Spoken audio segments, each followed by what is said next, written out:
Okay, so now that we know about this Coriolis effect, what is it going to do to global wind systems? All right, so this one is kind of tricky. So what we need to do is to draw a picture of the Earth, and you've got to know where is the hot part of the Earth. So which part of the Earth is going to be the hottest? So that's going to be at the equator. So let's begin at the equator, at the surface of the Earth. So we know that hot air does what? It's going to rise. So the air is going to rise, but it can't go into outer space because once it gets to the stratosphere, it's got to go sideways. It can't go any higher, so it's got to go somewhere else. So it's got to go someplace cool. So where would that be? It would want to go north to the North Pole, and now it's got to go somewhere because as soon as it gets there, there's more stuff coming from behind it. So it's going to then drop like that, and then it's going to return back to the equator. So this is what the global wind systems would be like in the northern hemisphere. So that would mean that at the level of the troposphere stratosphere boundary, winds would tend to blow north, but at the surface, winds would tend to do what? Winds would tend to blow south at the surface. So up in the stratosphere, they're going to be blowing north, but then as they're trying to return back to the equator, they would be going from north to south. Okay, so if the Earth was not rotating, that would be the direction of the winds. And then you'd have the same thing down here. So in the southern hemisphere, you would have the winds would blow from the south to the north. In the northern hemisphere, from the north to the south. All right, so now what we want to do is we want to include the effects of a rotating Earth and see what does that do to wind systems. Okay, so what's going to happen is we now have to take into account the Coriolis effect. So the winds, or the air would still rise at the equator. It would still try to go north. So you'll notice that I did that in red on those diagrams. So the red arrows represent the wind systems at the boundary between the troposphere and the stratosphere. So those winds would be trying to go north. Okay, so let's get rid of this and let's have a line that is going north because that's going to represent this one over here. Okay, so this line is represented by that line right there. Now, what is the Coriolis effect going to do? It's going to bend winds to the right in the northern hemisphere, so that this one is going to start to bend in this direction, and the further north you go, the more it's going to bend, until finally this wind is basically going sideways when it reaches a latitude of about 30 degrees.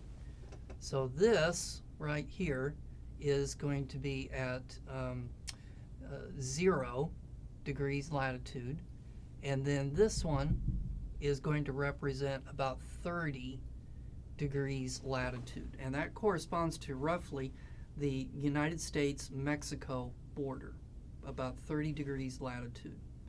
So once it does this and it's going sideways, it's going to start to cool off, and it's going to want to return back to the equator.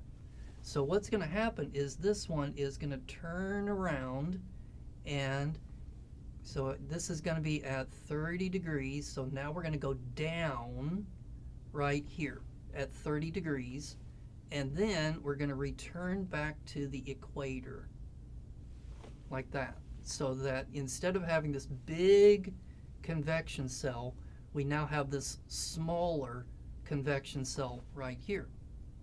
Well, what happens up here though? So up here you have another convection cell, And so this convection cell is going to correspond to about 60 degrees latitude. So here is 30, 60. Up here at the North Pole, that's going to be 90 degrees latitude. So at 60 degrees latitude, what's going to be happening is air is going to start to rise again. So let me show it to you here. Air is going to rise here, and then it's going to go in this direction, and then it's going to go down right here. And then it's going to go in that direction, and then it's going to go back up again. So what do you think is going to happen in this convection cell up here? Okay, it's got to go up here, because it wouldn't do any good for one wind to be going up while another wind is going down. So they're both going up, or they're both coming down.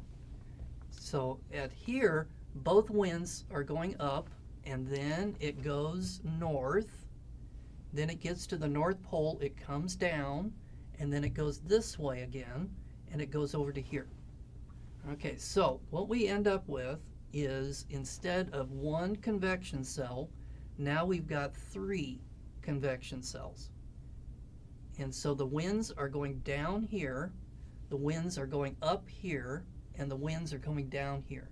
And then if we wanted to, we could draw this one down here, and so the winds would be going up, and then there would be 3 of them down here as well. Who cares?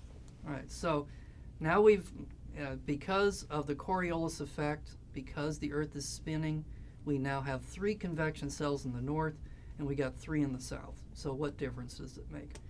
Okay, so now let's go back to when we were talking about cloud formation. And we said that clouds form when air is doing what? When air is going up. So that's going to be a low pressure system when the air can go up, and that's going to make clouds. So where in this picture do you have that? Well, you'd have it right here. So you know that it rains a lot at the equator. That's because you've got this moist air can come up and it makes clouds. But we also said that where air is going down, that was a high pressure system, and that prohibits the formation of clouds. So that means that right here, you're not going to have any clouds. As a matter of fact, you're not going to have any clouds at 30 degrees latitude. And what did we say? That corresponds to the United States-Mexico border. So what's the weather like at the United States-Mexico border? It's very dry. So so you tend to have deserts at that latitude. You also have deserts down here at negative 30 degrees latitude. So this is very important because it illustrates how it can control the weather and where you can have rain and where it's going to be very dry. Now what about up here? So do you notice that the air is going up, and the air is going up at 60 degrees? This corresponds to the United States-Canadian border. And up here it tends to be very wet. So you're going to again have cloud formation up here. What about up at the North Pole? So up at the North Pole, air is going down, so that's going to be a high pressure system. And again, it's not going to have much precipitation at the North Pole.